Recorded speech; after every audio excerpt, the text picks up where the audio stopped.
মিনু ঠান্ডা লেগে যাবে তো। আহারে এই আর জল ঢালিস না।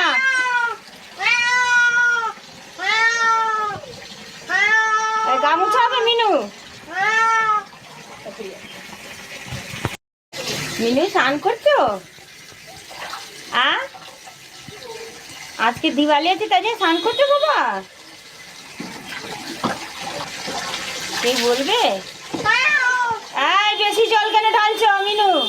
ঝাঁপ মারবি জলের মধ্যে? না, বেশি জল ঢালো না। হ্যাঁ মিনু ঠান্ডা লেগে যাবে তো। আহারে এই আর জল ঢালিস না।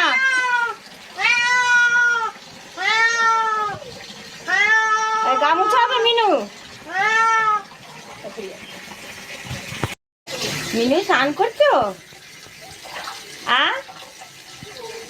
আজকে দিওয়ালি আছে তাই জন্য স্নান করছো বাবা?